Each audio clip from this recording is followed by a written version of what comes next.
Ils s'en revinrent à Yonville, par le même chemin. Ils revirent sur la boue les traces de leurs chevaux, côte à côte, et les mêmes buissons, les mêmes cailloux dans l'herbe. Rien autour d'eux n'avait changé, et pour elle, cependant, quelque chose était survenu de plus considérable, que si les montagnes se fussent déplacées. Rodolphe, de temps à autre, se penchait et lui prenait sa main pour la baiser. Elle était charmante, à cheval, droite, avec sa taille mince, le genou plié sur la crinière de sa bête, et un peu coloré par le grand air, dans la rougeur du soir. En entrant dans Zillionville, elle caracola sur les pavés. On la regardait des fenêtres. Son mari, au dîner, lui trouva bonne mine, mais elle eut l'air de ne pas l'entendre lorsqu'il s'informa de sa promenade, et elle restait le coude au bord de son assiette, entre les deux bougies qui brûlaient.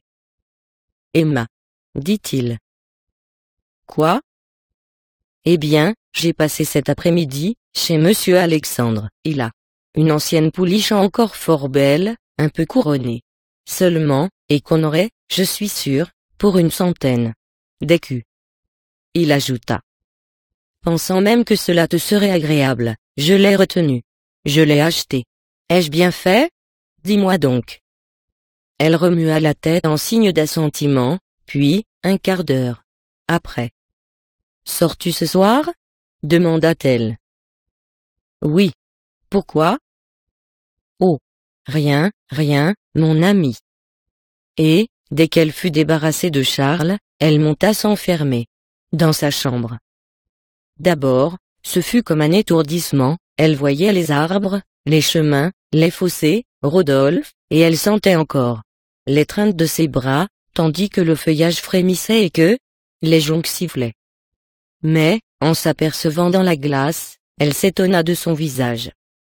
Jamais elle n'avait eu les yeux si grands, si noirs, ni d'une telle profondeur. Quelque chose de subtil épandu sur sa personne la transfigurait. Elle se répétait « J'ai un amant, se délectant à cette idée comme à celle d'une autre puberté, qui lui serait survenue. Elle allait donc posséder enfin ces joies de l'amour, cette fièvre du bonheur dont elle avait désespéré. Elle entrait dans quelque chose de merveilleux où tout serait passion, extase, délire, une immensité bleuâtre l'entourait, les sommets du sentiment étincelaient sous sa pensée, et l'existence ordinaire n'apparaissait qu'au loin, tout en bas, dans l'ombre, entre les intervalles de ses hauteurs. Alors elle se rappela les héroïnes des livres qu'elle avait lus, et la légion lyrique de ces femmes adultères se mit à chanter dans sa mémoire avec des voix de sœurs qui la charmaient. Elle devenait elle-même comme une partie véritable de ses imaginations, et réalisait la longue rêverie de sa jeunesse, en se considérant dans ce type d'amoureuse, qu'elle avait envié. D'ailleurs, Emma éprouvait une satisfaction de vengeance. N'avait-elle pas assez souffert? Mais elle triomphait maintenant, et l'amour, si longtemps contenu, jaillissait tout entier avec des bouillonnements joyeux. Elle le savourait sans remords, sans inquiétude, sans trouble. La journée du lendemain se passa dans une douceur nouvelle. Ils se firent des serments. Elle lui raconta ses tristesses. Rodolphe l'interrompait par ses baisers, et elle lui demandait, en le contemplant les paupières à demi closes, de l'appeler encore par son nom et de répéter qu'il l'aimait. C'était dans la forêt, comme la veille, sous une hutte de sabotier. Les murs en étaient de paille et le toit descendait si bas, qu'il fallait se tenir courbés. Ils étaient assis l'un contre l'autre, sur un lit de feuilles sèches. À partir de ce jour-là, ils s'écrivaient régulièrement tous les soirs. Emma portait sa lettre au bout du jardin, près de la rivière, dans une fissure de la terrasse. Rodolphe venait l'y chercher et en placer une autre, qu'elle accusait toujours d'être trop courte. Un matin, que Charles était sorti dès avant l'aube, elle fut prise par la fantaisie de voir Rodolphe à l'instant. On pouvait arriver promptement à la huchette, y rester 1 heure et être rentré dans Yonville que tout le monde encore serait endormi. Cette idée-là fit halter de convoitise, et elle se trouva bientôt au milieu de la prairie, où elle marchait à pas rapides, sans regarder derrière elle. Le jour commençait à paraître. Emma, de loin, reconnut la maison de son amant, dont les deux girouettes à queue d'aronde se découpaient en noir sur le crépuscule pâle.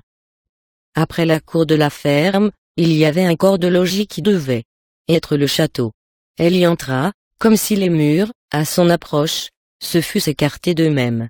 Un grand escalier droit montait vers un corridor. Emma tourna la clenche d'une porte, et tout à coup, au fond de la chambre, elle aperçut un homme qui dormait. C'était Rodolphe. Elle poussa un cri. « Te voilà. Te voilà. » répétait-il. « Comment as-tu fait pour venir? Ah, ta robe est mouillée. »« Je t'aime. » répondit-elle en lui passant les bras autour du cou.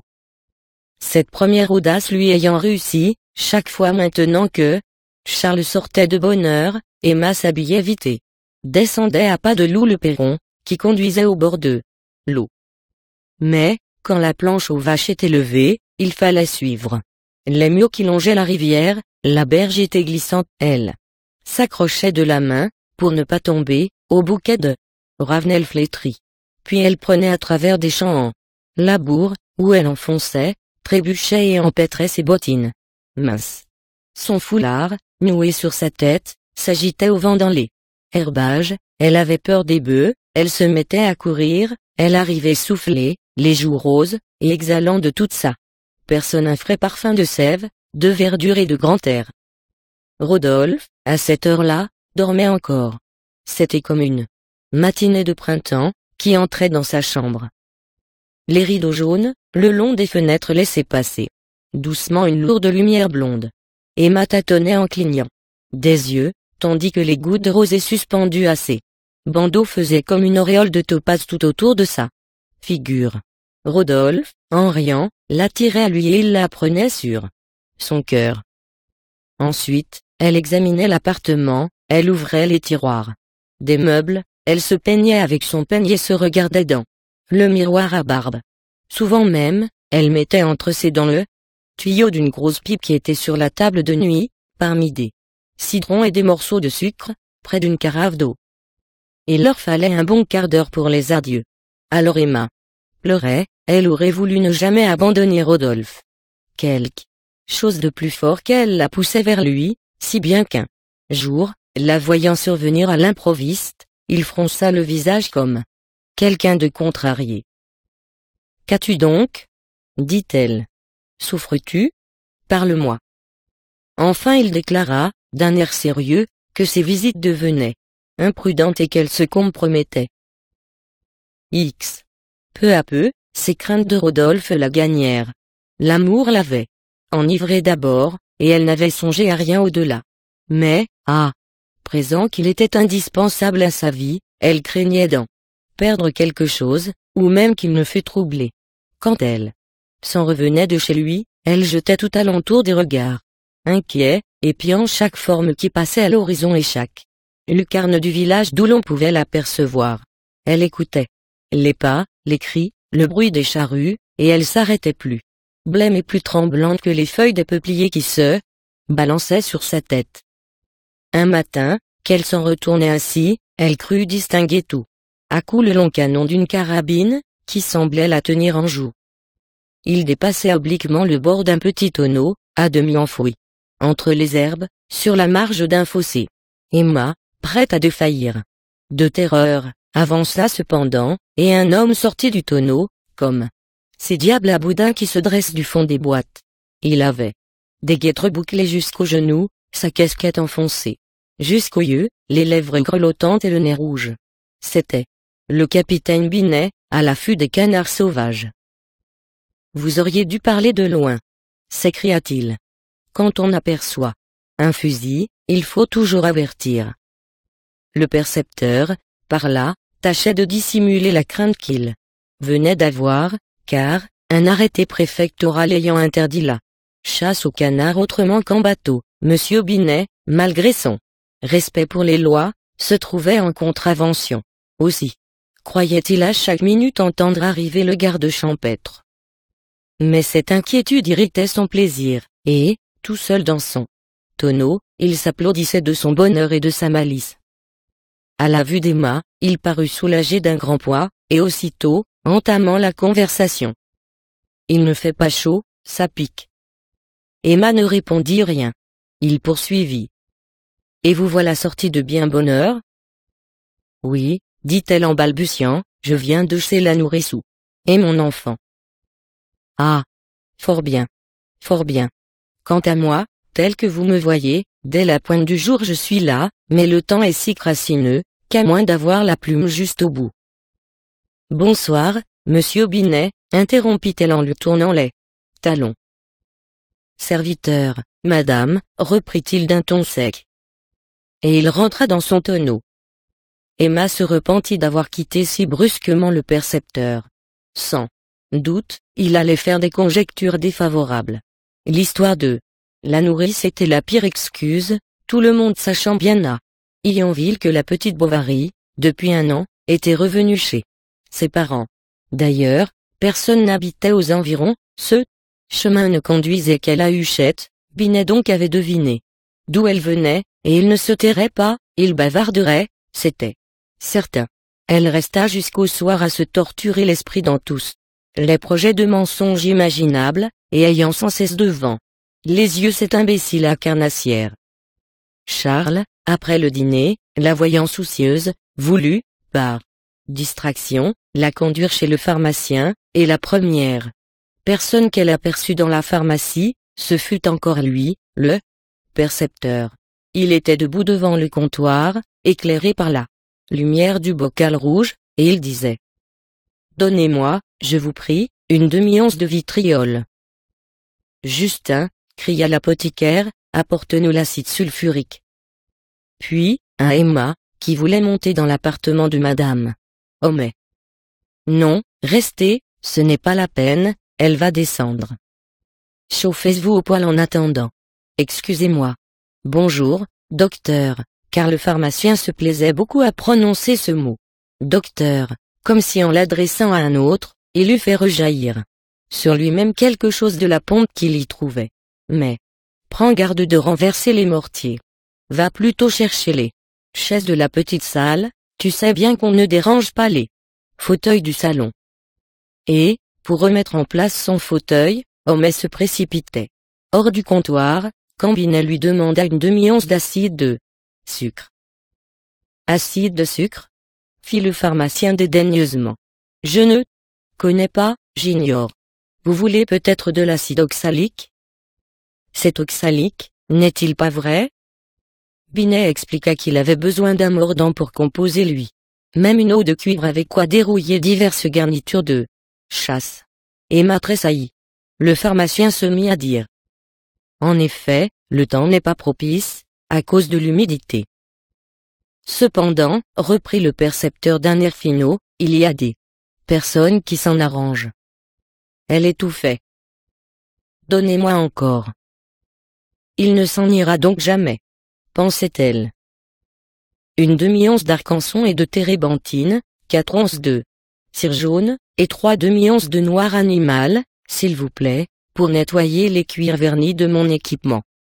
L'apothicaire commençait à tailler de la cire, quand madame Homais parut avec Irma dans ses bras, Napoléon à ses côtés et Athalie qui la suivait. Elle alla s'asseoir sur le banc de velours contre la fenêtre, et le gamin s'accroupit sur un tabouret, tandis que sa sœur aînée rôdait autour de la boîte à jujubes, près de son petit papa. Celui-ci emplissait des entonnoirs et bouchait des flacons, il collait des étiquettes, il confectionnait des paquets. On se taisait autour de lui, et l'on entendait seulement de temps à autre tinter les poings dans les balances, avec quelques paroles basses du pharmacien donnant des conseils à son élève. « Comment va votre jeune personne ?» demanda tout à coup madame Homais. « Silence !»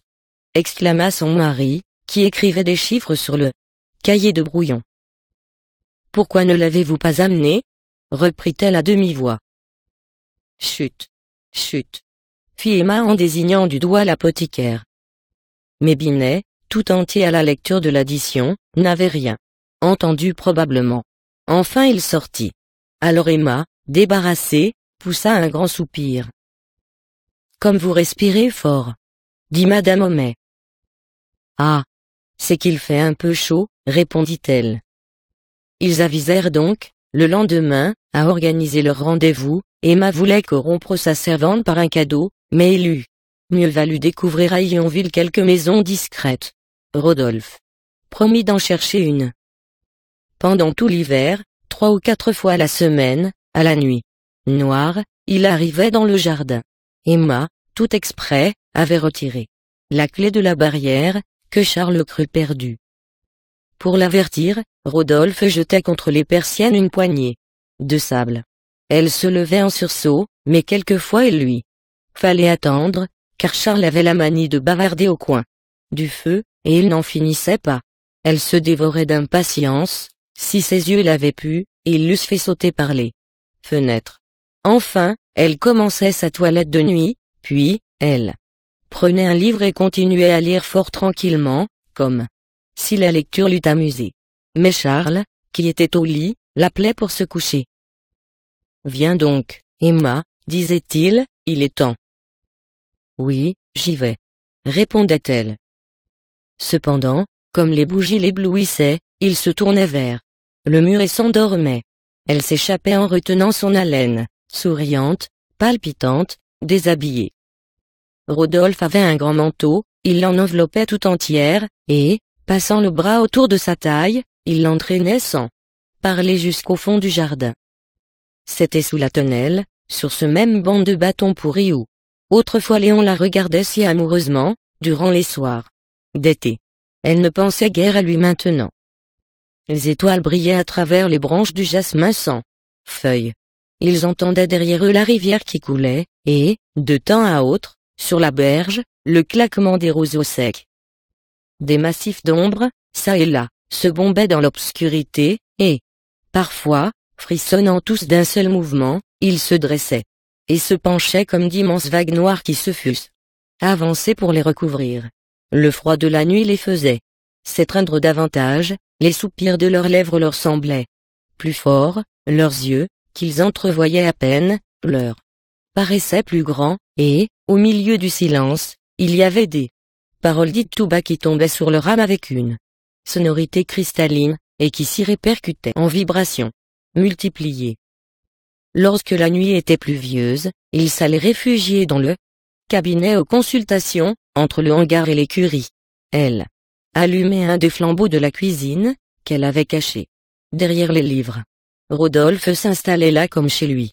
La vue de la bibliothèque et du bureau, de tout l'appartement enfin, excitait sa gaieté, et il ne pouvait se retenir de faire sur Charles quantité de plaisanteries, qui embarrassaient Emma. Elle eût désiré le voir plus sérieux, et même plus dramatique à l'occasion, comme cette fois où elle crut entendre dans l'allée un bruit de pas qui s'approchait. « On vient, » dit-elle. Il souffla la lumière. « As-tu tes pistolets ? » ?»« Pourquoi ? » ?»« Mais, pour te défendre, » reprit Emma. « Est-ce de ton mari ? » ?»« Ah, le pauvre garçon. » Et Rodolphe acheva sa phrase, avec un geste qui signifiait « Je l'écraserai d'une chiquenaude. » Elle fut ébahie de sa bravoure, bien qu'elle y sentît une sorte d'indélicatesse et de grossièreté naïve, qui la scandalisa. Rodolphe réfléchit beaucoup à cette histoire de pistolet. Si elle avait parlé sérieusement, cela était fort ridicule, pensait-il, au Dieu même, car il n'avait, lui, aucune raison de haïr ce bon Charles, n'étant pas ce qui s'appelle dévoré de jalousie, et, à ce propos, Emma lui avait fait un grand serment qu'il ne trouvait pas non plus du meilleur goût. D'ailleurs, elle devenait bien sentimentale. Il avait fallu échanger des miniatures, on s'était coupé des poignées de cheveux, et elle demandait à présent une bague, un véritable anneau de mariage, en signe d'alliance éternelle. Souvent elle lui parlait des cloches du soir ou des voix de la nature, puis elle l'entretenait de sa mère, à elle, et de sa mère, à lui. Rodolphe l'avait perdu depuis 20 ans. Emma, néanmoins, l'en consolait avec des mièvreries de langage, comme on eût fait à un marmot abandonné, et même lui disait quelquefois, en regardant la lune. « Je suis sûr que là-haut, ensemble, elles approuvent notre amour. » Mais elle était si jolie. Il en avait possédé si peu d'une candeur pareille. Cet amour sans libertinage était pour lui quelque chose de nouveau, et qui, le sortant de ses habitudes faciles, caressait à la fois son orgueil et sa sensualité.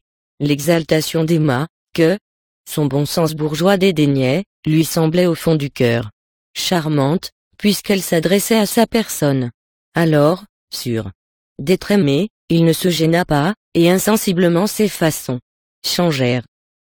Il n'avait plus, comme autrefois, de ces mots si doux qui la faisaient pleurer, ni de ces véhémentes caresses qui la rendaient folle, si bien que leur grand amour, où elle vivait plongée, parut se diminuer sous elle, comme l'eau d'un fleuve qui s'absorberait dans son lit, et elle aperçut la vase. Elle n'y voulut pas croire, elle redoubla de tendresse, et Rodolphe, de moins en moins, cacha son indifférence. Elle ne savait pas si elle regrettait de lui avoir cédé, ou si elle ne souhaitait point, au contraire, le chérir davantage. L'humiliation de se sentir faible se tournait en une rancune que les voluptés tempéraient. Ce n'était pas de l'attachement, c'était comme une séduction permanente. Et la subjuguait. Elle en avait presque peur. Les apparences, néanmoins, étaient plus calmes que jamais, Rodolphe ayant réussi à conduire l'adultère, selon sa fantaisie, et, au bout de 6 mois, quand le printemps arriva, ils se trouvaient, l'un vis-à-vis de l'autre, comme deux mariés qui entretiennent tranquillement une flamme domestique. C'était l'époque où le Perrault envoyait son dinde, en souvenir de sa jambe remise. Le cadeau arrivait toujours avec une lettre. Emma coupa la corde, qui la retenait au panier, et lut les lignes suivantes. Mes chers enfants, j'espère que la présente vous trouvera en bonne santé et que celui-là vaudra bien les autres, car il me semble un peu plus mollet, si j'ose dire, et plus massif. Mais, la prochaine fois, par changement, je vous donnerai un coq, à moins que vous ne teniez de préférence au picot, et renvoyez-moi la bourriche, s'il vous plaît, avec les 2 anciennes. J'ai eu un malheur à ma chartrerie, dont la couverture, une nuit qu'il ventait fort, s'est envolée dans les arbres. La récolte non plus n'a pas été trop fameuse. Enfin, je ne sais pas quand j'irai vous voir. Ça m'est tellement difficile de quitter maintenant la maison, depuis que je suis seule, ma pauvre Emma. Et il y avait ici un intervalle entre les lignes, comme si le bonhomme eût laissé tomber sa plume pour rêver quelque temps. Quant à moi, je vais bien, sauf un rhume que j'ai attrapé l'autre jour à la foire d'Yvetot, où j'étais parti pour retenir un berger, ayant mis le mien dehors, par suite de sa trop grande délicatesse de bouche. Comme on est à plaindre avec tous ces brigands-là. Du reste, c'était aussi un malhonnête. J'ai appris d'un colporteur qui, voyageant cet hiver par votre pays, s'est fait arracher une dent, que Bovary travaillait toujours dur. Ça ne m'étonne pas, et il m'a montré sa dent, nous avons pris un café ensemble. Je lui ai demandé s'il t'avait vu, il m'a dit que non, mais qu'il avait vu dans l'écurie de animaux, d'où je conclus que le métier roule. Tant mieux, mes chers enfants, et que le bon Dieu vous envoie tout le bonheur imaginable. Il me fait deuil de ne pas connaître encore ma bien-aimée petite fille Berthe Bovary. J'ai planté pour elle, dans le jardin, sous ta chambre, un prunier de prunes d'avoine, et je ne veux pas qu'on y touche, si ce n'est pour lui faire plus tard des compotes, que je garderai dans l'armoire, à son intention, quand elle viendra. Adieu, mes chers enfants. Je t'embrasse, ma fille, vous aussi, mon gendre, et la petite, sur les 2 joues. Je suis, avec bien des compliments, votre tendre père, Théodore Rouault. Elle resta quelques minutes à tenir entre ses doigts ce gros papier. Les fautes d'orthographe s'y enlaçaient les unes aux autres, et Emma poursuivait la pensée douce qui caquetait tout haut travers comme une poule à demi cachée dans une haie d'épines. On avait séché l'écriture, avec les cendres du foyer, car un peu de poussière grise glissa de la lettre sur sa robe, et elle crut presque apercevoir son père se courbant vers l'âtre pour saisir les pincettes. Comme il y avait longtemps qu'elle n'était plus auprès de lui, sur l'escabeau, dans la cheminée, quand elle faisait brûler le bout d'un bâton à la grande flamme des joncs marins qui pétillaient. Elle se rappela des soirs d'été tout pleins de soleil. Les poulains hennissaient quand on passait, et galopaient, galopaient. Il y avait sous sa fenêtre une ruche à miel, et Quelquefois les abeilles, tournoyant dans la lumière, frappaient contre les carreaux comme des balles d'or rebondissantes. Quel bonheur dans ce temps-là! Quelle liberté! Quel espoir! Quelle abondance d'illusions! Il n'en restait plus maintenant. Elle en avait dépensé à toutes les aventures de son âme, par toutes les conditions successives, dans la virginité, dans le mariage et dans l'amour, les perdant ainsi continuellement le long de sa vie, comme un voyageur qui laisse quelque chose de sa richesse à toutes les auberges de la route. Mais qui donc la rendait si malheureuse? Où était la catastrophe extraordinaire qui l'avait bouleversée? Et elle releva la tête, regardant autour d'elle, comme pour chercher la cause de ce qui la faisait souffrir.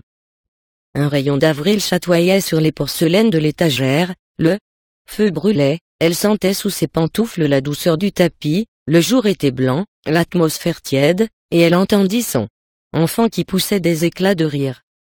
En effet, la petite fille se roulait alors sur le gazon, au milieu de l'herbe qu'on fanait. Elle était couchée à plat ventre, au haut d'une meule. Sa bonne la retenait par la jupe. Lestiboudois ratissait à côté, et, chaque fois qu'il s'approchait, elle se penchait en battant l'air de ses deux bras. « Amenez-la-moi » dit sa mère se précipitant pour l'embrasser. « Comme je t'aime, ma pauvre enfant. Comme je t'aime. » Puis, s'apercevant qu'elle avait le bout des oreilles un peu sales, elle sonna vite pour avoir de l'eau chaude, et la nettoya, la changea de linge, de bas, de souliers, fit 1000 questions sur sa santé, comme au retour d'un voyage, et enfin, la baisant encore et, pleurant un peu, elle la remit aux mains de la domestique, qui restait fort ébahi devant cet excès de tendresse. Rodolphe, le soir, la trouva plus sérieuse que d'habitude. Cela se passera, jugea-t-il, c'est un caprice. Et il manqua consécutivement à 3 rendez-vous. Quand il revint, elle se montra froide et presque dédaigneuse. « Ah!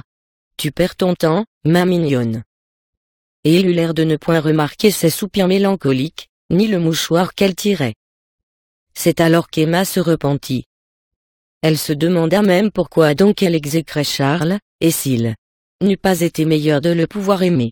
Mais il n'offrait pas grande prise à ses retours du sentiment, si bien qu'elle demeurait fort embarrassée dans sa velléité de sacrifice, lorsque l'apothicaire vint à propos lui fournir une occasion.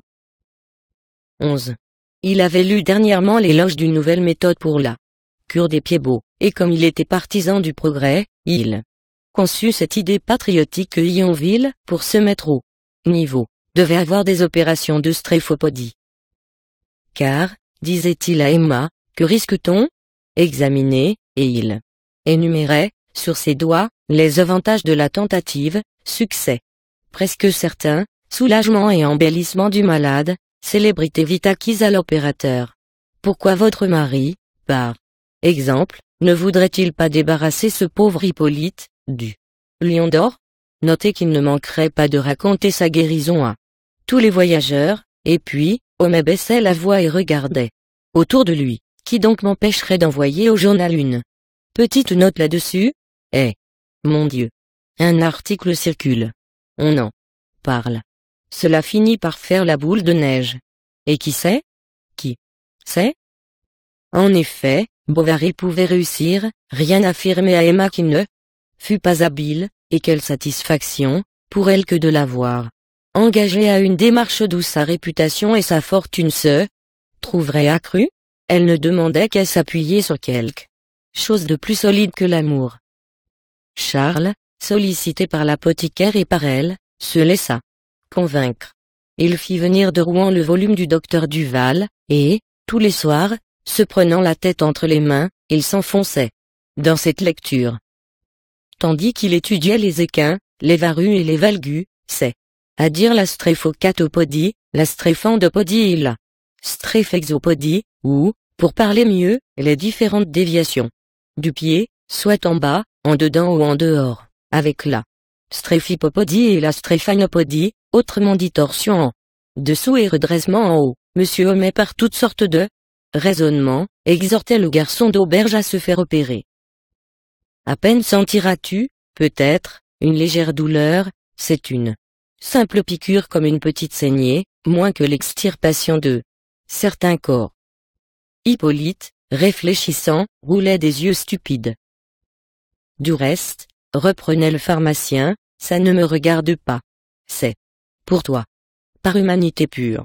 Je voudrais te voir, mon ami, débarrassé de ta hideuse claudication, avec ce balancement de la région lombaire, qui, bien que tu prétendes le contraire, doit te nuire considérablement dans l'exercice de ton métier. Alors Homais lui représentait combien il se sentirait ensuite plus gaillard et plus ingambe, et même lui donnait à entendre qu'il s'en trouverait mieux pour plaire aux femmes, et le valet d'écurie se prenait à sourire lourdement. Puis il l'attaquait par la vanité. N'es-tu pas un homme, saprelotte? Que serait-ce donc, s'il t'avait fallu servir, aller combattre sous les drapeaux? Ah! Hippolyte. Et Homais s'éloignait, déclarant qu'il ne comprenait pas cet entêtement, cet aveuglement à se refuser aux bienfaits de la science. Le malheureux céda, car ce fut comme une conjuration.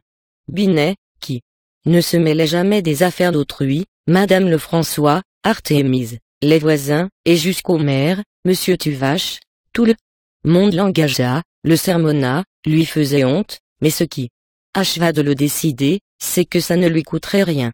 Bovary se chargeait même de fournir la machine pour l'opération. Emma avait eu l'idée de cette générosité, et Charles y consentit, se disant au fond du cœur, que sa femme était un ange. Avec les conseils du pharmacien, et en recommençant 3 fois, il fit donc construire par le menuisier, aidé du serrurier, une manière de boîte pesant 8 livres environ, et où le fer, le bois, la tôle, le cuir, les vis et les écrous ne se trouvaient point épargnés.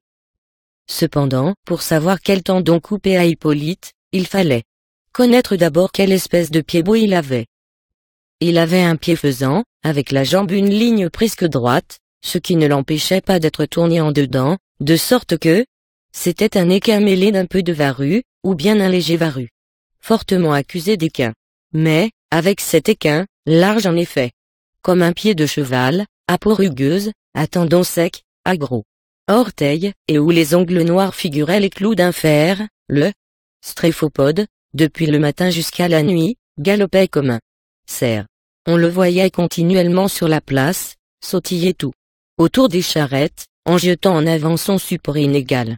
Il semblait même plus vigoureux de cette jambe-là que de l'autre. Ah! Force d'avoir servi, elle avait contracté comme des qualités morales de patience et d'énergie, et quand on lui donnait quelque gros ouvrage, il s'écorait dessus, préférablement. Or, puisque c'était un équin, il fallait couper le tendon d'Achille, quitte à s'en prendre plus tard au muscle tibial antérieur pour se débarrasser du varus, car le médecin n'osait d'un seul coup risquer 2 opérations, et même il tremblait déjà, dans la peur d'attaquer quelques régions importantes qu'il ne connaissait pas. Ni Ambroise Paré, appliquant pour la première fois depuis Cels, après 15 siècles d'intervalle, la ligature immédiate d'une artère, ni Dupuytren allant ouvrir un abcès à travers une couche épaisse d'encéphale, ni Gunsoul, quand il fit la première ablation de maxillaire supérieur, n'avait certes le cœur si palpitant, la main si frémissante, l'intellect aussi tendu que Monsieur Bovary. Quand il approcha d'Hippolyte, son ténotum entre les doigts. Et, comme dans les hôpitaux, on voyait à côté, sur une table, un tas de charpies, des fils cirés, beaucoup de bandes, une pyramide de bandes, tout ce qu'il y avait de bandes chez l'apothicaire. C'était Monsieur Homais, qui avait organisé dès le matin tous ces préparatifs, autant pour éblouir la multitude que pour s'illusionner lui-même. Charles piqua la peau, on entendit un craquement sec.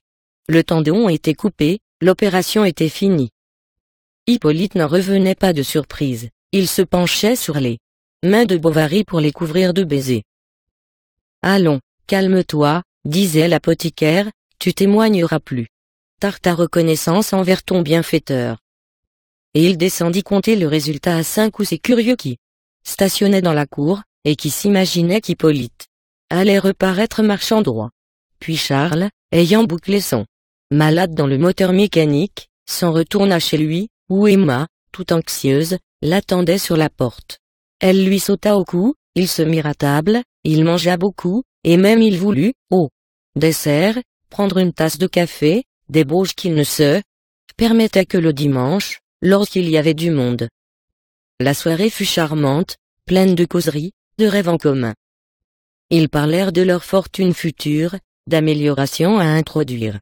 Dans leur ménage, ils voyaient sa considération s'étendant, son bien-être s'augmentant, sa femme l'aimant toujours, et elle se trouvait heureuse de se rafraîchir dans un sentiment nouveau, plus sain, meilleur, enfin d'éprouver quelque tendresse pour ce pauvre garçon, qui la chérissait.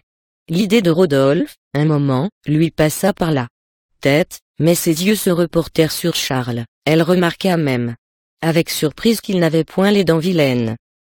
Ils étaient au lit lorsque Monsieur Homais, malgré la cuisinière, entra tout à coup dans la chambre, en tenant à la main une feuille de papier fraîche écrite. C'était la réclame qu'il destinait au fanal de Rouen. Il la leur apportait à lire. « Lisez vous-même, dit Bovary. » Il lut. Malgré les préjugés, qui recouvrent encore une partie de la face de l'Europe comme un réseau, la lumière cependant commence à pénétrer dans nos campagnes. C'est ainsi que, mardi, notre petite cité d'Yonville s'est vue le théâtre d'une expérience chirurgicale, qui est en même temps un acte de haute philanthropie. Monsieur Bovary, un de nos praticiens les plus distingués. « Ah, c'est trop, disait Charles, que l'émotion suffoquait. « Mais non, pas du tout. Comment donc? À opérer d'un pied. Beau. Je n'ai pas mis le terme scientifique, parce que, vous savez, dans un journal, tout le monde peut-être ne comprendrait pas, il faut que les masses. » En effet, dit Bovary. Continuez. Je reprends, dit le pharmacien. M. Bovary, un de nos praticiens les plus distingués, a opéré d'un pied beau le nommé Hippolyte Tautin, garçon d'écurie depuis 25 ans à l'hôtel du Lion d'Or, tenu par Madame Veuve Lefrançois, sur la place d'Armes. La nouveauté de la tentative, et l'intérêt qui s'attachait au sujet avaient attiré un tel concours de population, qu'il y avait véritablement encombrement au seuil de l'établissement. L'opération, du reste, s'est pratiquée comme par enchantement, et, à peine si quelques gouttes de sang sont venues sur la peau, comme pour dire que le tendon rebelle venait enfin de se dessouler. Et fort de l'art. Le malade, chose étrange, nous l'affirmons de visu, n'accusa point de douleur. Son état, jusqu'à présent, ne laisse rien à désirer. Tout porte à croire que la convalescence sera courte, et qui sait même si, à la prochaine fête villageoise, nous ne verrons pas notre brave Hippolyte figurer dans des danses bachiques, au milieu d'un chœur de joyeux drilles, et ainsi prouver à tous les yeux, par sa verve et ses entrechats, sa complète guérison. Honneur donc aux savants généreux.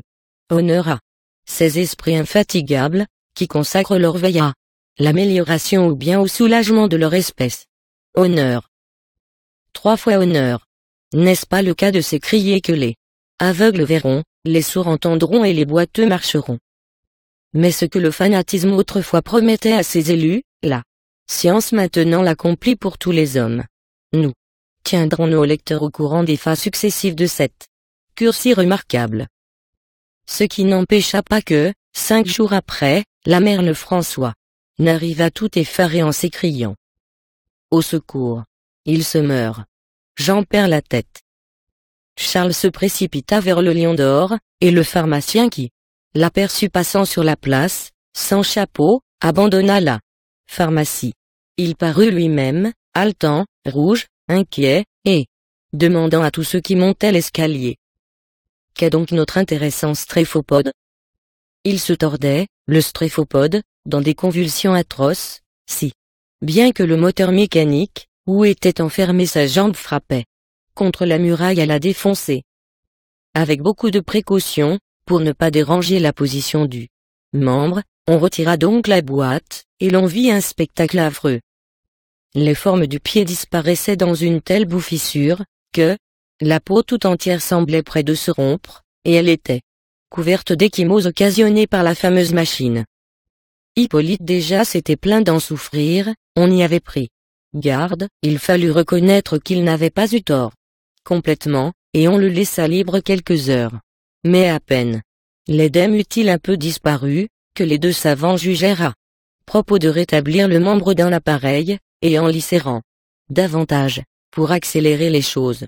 Enfin, 3 jours après, Hippolyte n'y pouvant plus tenir, ils retirèrent encore une fois la mécanique, tout en s'étonnant beaucoup du résultat qu'ils aperçurent. Une tuméfaction livide s'étendait sur la jambe, et, avec des flictènes de place en place, par où suintait un liquide noir. Cela prenait une tournure sérieuse. Hippolyte commençait à s'ennuyer, et la mère Lefrançois l'installa dans la petite salle, près de la cuisine, pour qu'il eût au moins quelques distractions. Mais le percepteur, qui tous les jours y dînait, se plaignit avec amertume d'un tel voisinage. Alors on transporta Hippolyte dans la salle de billard. Il était là, geignant sous ses grosses couvertures, pâle, la barbe longue, les yeux caves, et, de temps à autre, tournant sa tête en sueur sur le sale oreiller où s'abattaient les mouches. Madame Bovary le venait voir. Elle lui apportait des linges pour ses cataplasmes, et le consolait, l'encourageait. Du reste, il ne manquait pas de compagnie, les jours de marché surtout, lorsque les paysans autour de lui époussaient les billes du billard, escrimaient avec les queues, fumaient, buvaient, chantaient, braillaient. « Comment vas-tu » disait-il en lui frappant sur l'épaule. « Ah ! Tu n'es pas fier, à ce qu'il paraît. Mais c'est ta faute. Il faudrait faire ceci, faire cela. » Et on lui racontait des histoires de gens, qui avaient tous été guéris par d'autres remèdes que les siens, puis, en manière de consolation, ils ajoutaient. « C'est que tu t'écoutes trop. Lève-toi donc. Tu te dorlotes. Comme un roi. Ah !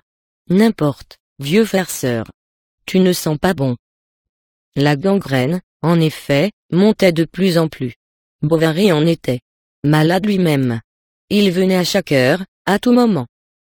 Hippolyte le regardait avec des yeux pleins d'épouvanté. Balbutiait en sanglotant. « Quand est-ce que je serai guéri ? Ah ! Sauvez-moi. Que je suis malheureux. Que je suis malheureux. » Et le médecin s'en allait, toujours en lui recommandant la diète. « Ne l'écoute point, mon garçon, » reprenait la mère Lefrançois, « ils t'ont déjà bien assez martyrisé. Tu vas t'affaiblir encore. Tiens, avale. » Et elle lui présentait quelques bons bouillons, quelques tranches de gigot, quelques morceaux de lard, et parfois des petits verres d'eau-de-vie qu'il n'avait pas le courage de porter à ses lèvres. L'abbé Bournisien, apprenant qu'il empirait, fit demander à le voir. Il commença par le plaindre de son mal, tout en déclarant qu'il fallait s'en réjouir, puisque c'était la volonté du Seigneur, et profiter vite de l'occasion pour se réconcilier avec le ciel. Car, disait l'ecclésiastique d'un ton paterne, tu négligeais un peu tes devoirs, on te voyait rarement à l'office divin, combien y a-t-il d'années que tu ne t'es approché de la Sainte Table ? Je comprends que tes occupations, que le tourbillon du monde ait pu t'écarter du soin de ton salut. Mais à présent, c'est l'heure d'y réfléchir. Ne désespère pas cependant, j'ai connu de grands coupables qui, près de comparaître devant Dieu, tu n'en es point. Encore là, je le sais bien, avaient imploré sa miséricorde, et qui certainement sont morts dans les meilleures dispositions. Espérons que, tout comme eux, tu nous donneras de bons exemples. Ainsi, par précaution, qui donc t'empêcherait de réciter matin et soir un « Je vous salue, Marie, pleine de grâce » et un « Notre Père, qui êtes aux cieux ». Oui, fais cela. Pour moi, pour m'obliger. Qu'est-ce que ça coûte ? Me le promets-tu ? Le pauvre diable promit. Le curé revint les jours suivants. Il causait avec l'aubergiste, et même racontait des anecdotes, entremêlées de plaisanteries, de calembours qu'Hippolyte ne comprenait pas. Puis, dès que la circonstance le permettait, il retombait sur les matières de religion, en prenant une figure convenable. Son zèle parut réussir, car bientôt le stréphopode témoigna l'envie d'aller en pèlerinage à Bon Secours, s'il se guérissait. Ah ! Quoi, monsieur Bournisien, répondit qu'il ne voyait pas d'inconvénient, 2 précautions valaient mieux qu'une. On ne risquait rien. L'apothicaire s'indigna contre ce qu'il appelait les manœuvres du prêtre, elle nuisait, prétendait-il, à la convalescence d'Hippolyte, et il répétait à Madame Lefrançois. Laissez-le, laissez-le. Vous lui perturbez le moral avec votre mysticisme. Mais la bonne femme ne voulait plus l'entendre. Il était la cause de tout. Par esprit de contradiction, elle accrocha même au chevet du malade un bénitier tout plein, avec une branche de buis.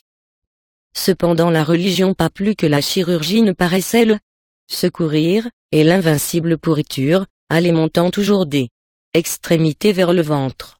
On avait beau varier les potions et changer les cataplasmes, les muscles chaque jour se décollaient davantage, et enfin Charles répondit par un signe de tête affirmatif quand la mère Lefrançois lui demanda si elle ne pourrait point, en désespoir de cause, faire venir monsieur Canivet, de Neuchâtel, qui était une célébrité. Docteur en médecine, âgé de 50 ans, jouissant d'une bonne position et sûr de lui-même, le confrère ne se gêna pas pour rire dédaigneusement lorsqu'il découvrit cette jambe gangrenée jusqu'au genou. Puis, ayant déclaré net qu'il la fallait amputer, il s'en alla chez le pharmacien déblatérer contre les ânes qui avaient pu réduire un malheureux homme en un tel état. Secouant monsieur Homais par le bouton de sa redingote, il vociférait dans la pharmacie. Ce sont là des inventions de Paris. Voilà les idées de ces messieurs de la capitale. C'est comme le strabisme, le chloroforme et la lithotricie, un tas de monstruosités, que le gouvernement devrait défendre. Mais on veut faire le malin, et l'on vous fourre des remèdes sans s'inquiéter des conséquences.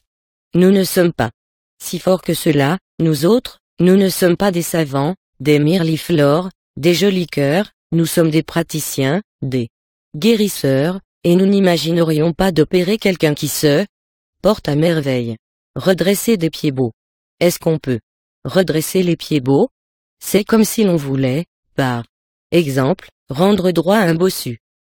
Homais souffrait en écoutant ce discours, et il dissimulait son malaise sous un sourire de courtisan, ayant besoin de ménager monsieur Canivet, dont les ordonnances quelquefois arrivaient jusqu'à Yonville, aussi ne prit-il pas la défense de Bovary, ne fit-il même aucune observation, et, abandonnant ses principes, il sacrifia sa dignité aux intérêts plus sérieux de son négoce. Ce fut dans le village un événement considérable que cette amputation de cuisse, par le docteur Canivet. Tous les habitants, ce jour-là, s'étaient levés de meilleure heure, et la grande rue, bien que pleine de monde, avait quelque chose de lugubre comme s'il se fût agi d'une exécution capitale. On discutait chez l'épicier sur la maladie d'Hippolyte, les boutiques ne vendaient rien, et Madame Tuvache, la femme du maire, ne bougeait pas de sa fenêtre, par l'impatience où elle était, de voir venir l'opérateur. Il arriva dans son cabriolet, qu'il conduisait à lui-même. Mais, le ressort du côté droit s'étend, à la longue affaissé sous le poids de sa corpulence, il se faisait que la voiture penchait un peu, tout en allant, et l'on apercevait sur l'autre coussin près de lui une vaste boîte, recouverte de basane rouge, dont les 3 fermoirs de cuivre brillaient magistralement. Quand il fut entré comme un tourbillon sous le porche du lion d'or, le docteur, criant très haut, ordonna de dételer son cheval, puis il alla dans l'écurie voir s'il mangeait bien l'avoine, car, en arrivant chez ses malades, il s'occupait d'abord de sa jument et de son cabriolet. On disait même à ce propos: ah, monsieur Canivet, c'est un original. Et on l'estimait davantage pour cet inébranlable aplomb. L'univers aurait pu crever jusqu'au dernier homme, qu'il n'eût pas failli à la moindre de ses habitudes. Homais se présenta. Je compte sur vous, fit le docteur. Sommes-nous prêts? En marche. Mais l'apothicaire, en rougissant, avoua qu'il était trop sensible pour assister à une pareille opération. Quand on est simple spectateur, disait-il, l'imagination, vous savez, se frappe. Et puis j'ai le système nerveux tellement. Ah bah, interrompit Canivet, vous me paraissez, au contraire, porté à l'apoplexie. Et, d'ailleurs, cela ne m'étonne pas, car, vous autres, messieurs les pharmaciens, vous êtes continuellement fourrés dans votre cuisine, ce qui doit finir par altérer votre tempérament. Regardez-moi, plutôt, Tous les jours, je me lève à 4 heures, je fais ma barbe à l'eau froide, je n'ai jamais froid, et je ne porte pas de flanelle, je n'attrape aucun rhume, le coffre est bon. Je vis tantôt d'une manière, tantôt d'une autre, en philosophe, au hasard de la fourchette. C'est pourquoi je ne suis point délicat comme vous, et il m'est aussi parfaitement égal de découper un chrétien, que la première volaille venue. Après ça, direz-vous, l'habitude. L'habitude. Alors, sans aucun égard pour Hippolyte, qui suait d'angoisse entre ses bras, ces messieurs engagèrent une conversation où l'apothicaire compara le sang-froid d'un chirurgien à celui d'un général, et ce rapprochement fut agréable à Canivet, qui se répandit en paroles sur les exigences de son art. Il le considérait comme un sacerdoce, bien que les officiers de santé le déshonorassent. Enfin, revenant au malade, il examina les bandes apportées par Homais, les mêmes qui avaient comparu lors du pied beau, et demanda quelqu'un pour lui tenir le membre.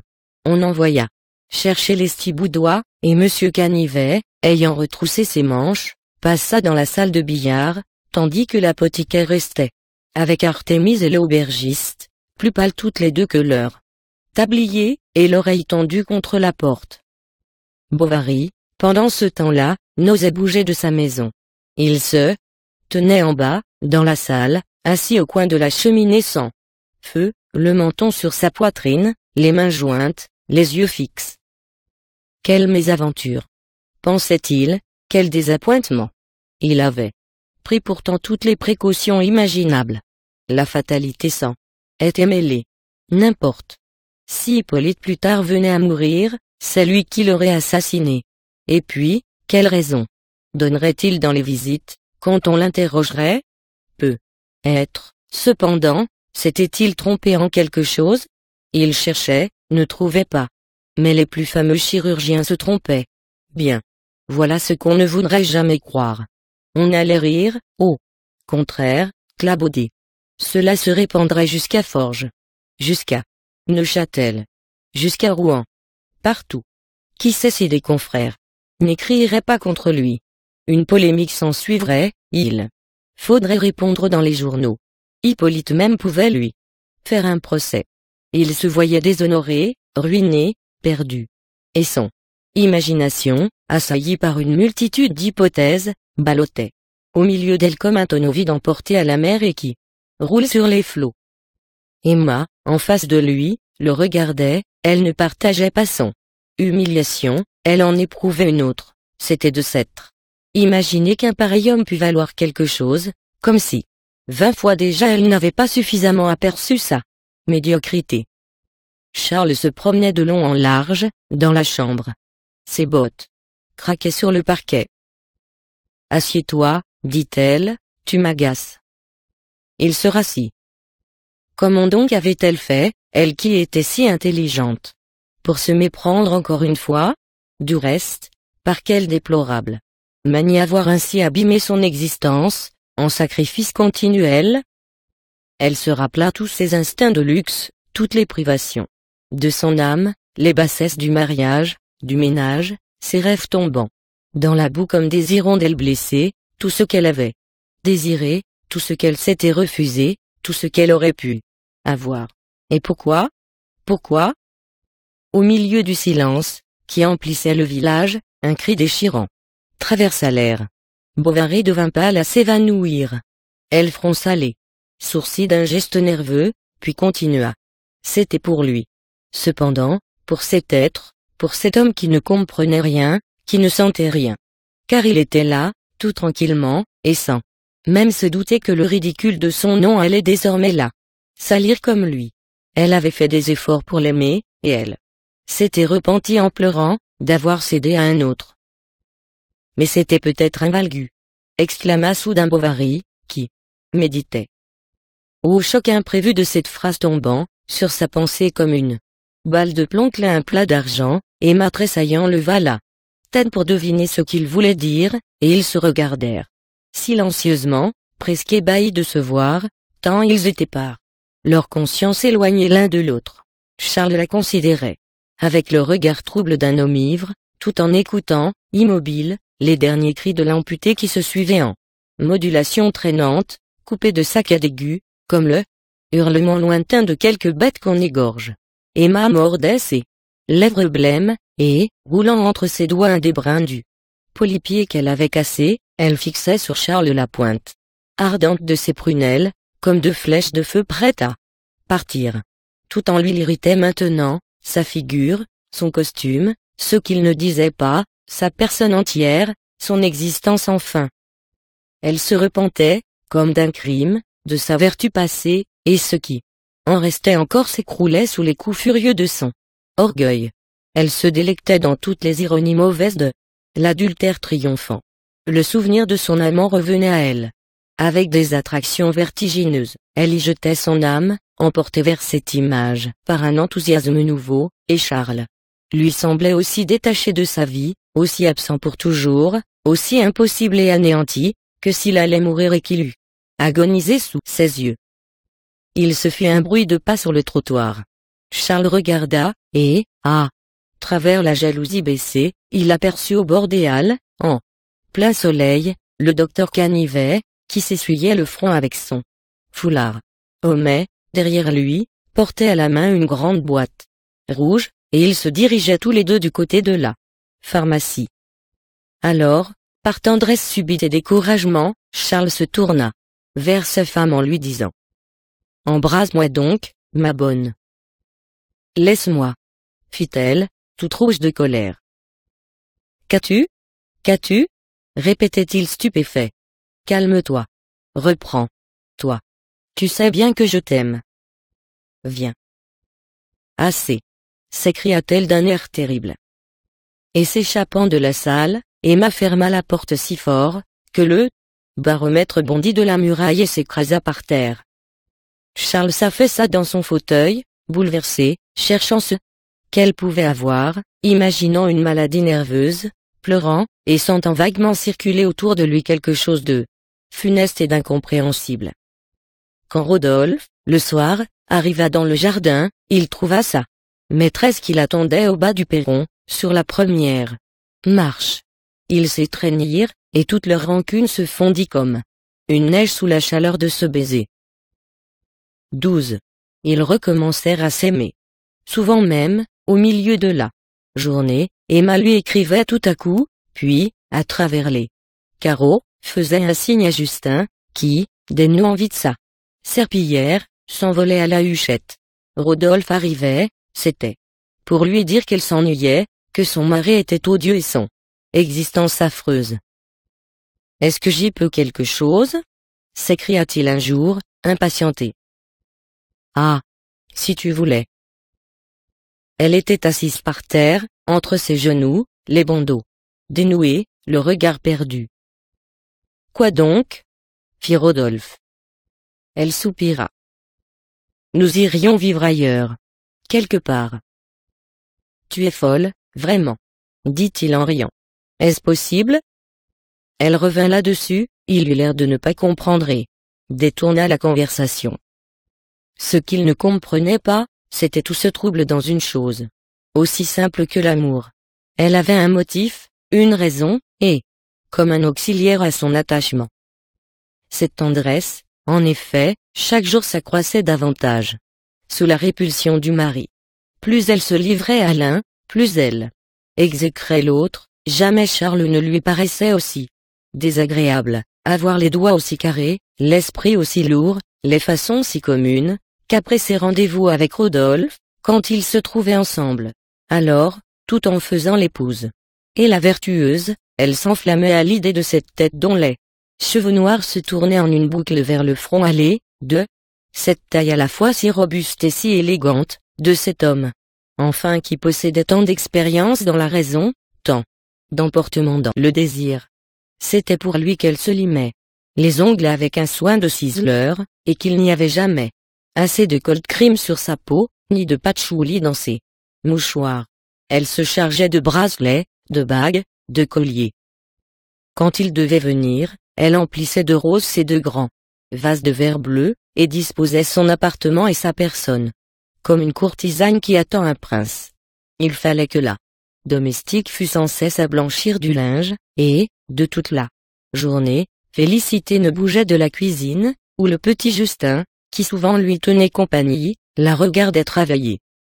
Le coude sur la longue planche où elle repassait, il considérait avidement toutes ces affaires de femmes étalées autour de lui, les jupons de basin, les fichus, les collerettes, et les pantalons à coulisses, vastes de hanches et qui se rétrécissaient par le bas. À quoi cela sert-il? Demandait le jeune garçon en passant sa main sur la crinoline ou les agrafes. Tu n'as donc jamais rien vu?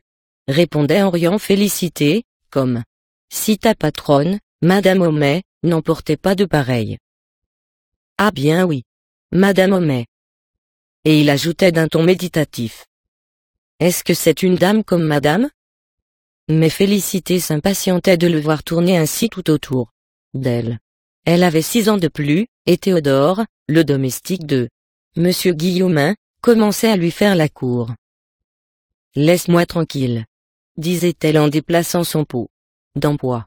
Va-t'en plutôt piler des amandes, tu es toujours à fourrager du côté des femmes, attends pour te mêler de ça, méchant mioche, que tu aies de la barbe au menton.